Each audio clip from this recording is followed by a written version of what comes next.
বিজ্ঞানের অত্যাধুনিক সব আবিষ্কারগুলোই আল্লাহর সৃষ্টি জগতের অবয়বে তৈরি। এই যেমন আমেরিকার তৈরি B-2 এই বোম্বার জেটটি যতই আধুনিকভাবে তৈরি করা হোক না কেন, এটি আল্লাহ তাআলার সৃষ্টি বাজ পাখির উপশাখা পিলের ফাল্কন জাতের পাখির অবয়বেই কিন্তু বানানো হয়েছে।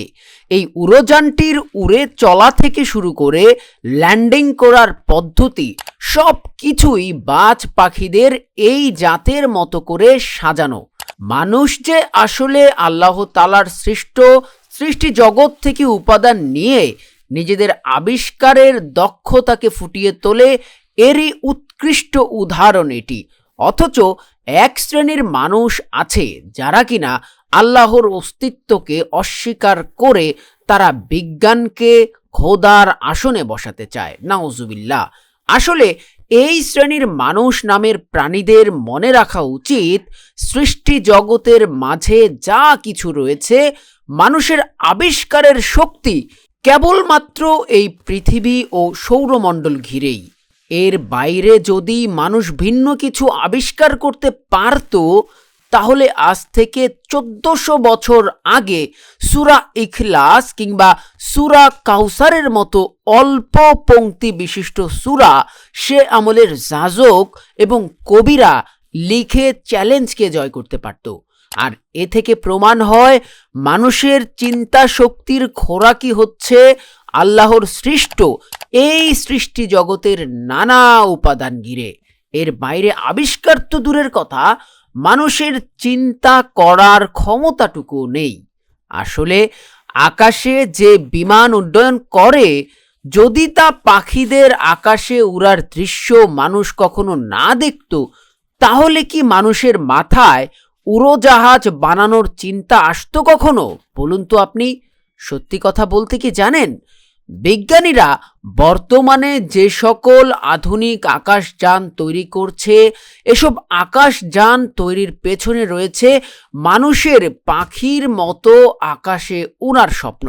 আর সেই স্বপ্ন বিশ্ববাসীকে প্রথম বাস্তবে রূপ দিয়েছিলেন মুসলিম বিজ্ঞানী আব্বাস ইবনে ফিরনাস, যিনি আজ থেকে প্রায় 1200 বছর আগে অর্থাৎ 870 সালে নিজের তৈরি বাজ পাখির ডানাকৃতির বাহন নিয়ে আকাশে উড়ে বেরিয়েছিলেন।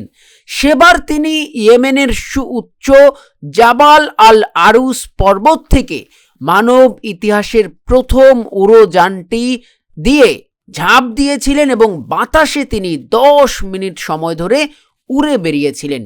অ্যারোনটিক্যাল ইঞ্জিনিয়ারিং এর তথ্য বলছে, ইবনে ফারনাসের দেখানো সেই গবেষণার পথ ধরেই 20 শতাব্দীতে এসে বিজ্ঞানীরা উড়োজাহাজ তৈরির সক্ষমতা লাভ করেন। মূলত দীর্ঘ 23 বছর ইবনে ফিরনাস পাখিদের গতিবিধির উপর গবেষণা করে বিশ্ববাসীকে আকাশে ওড়ার স্বপ্ন দেখান। আর এজন্যই ইবনে ফিরনাসকে ফাদার অব এরোপ্লেন বলে ডাকা হয়।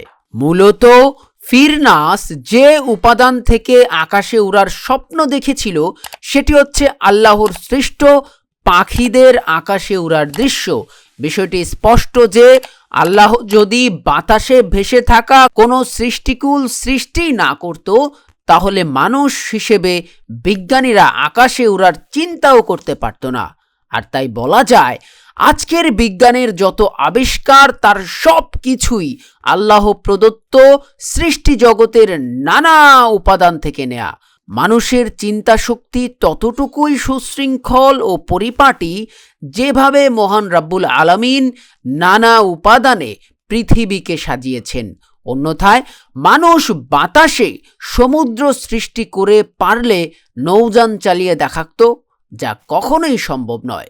অতএব মানুষের জ্ঞান ভূমণ্ডল আর নভোমণ্ডলের মধ্যেই কিন্তু সীমাবদ্ধ।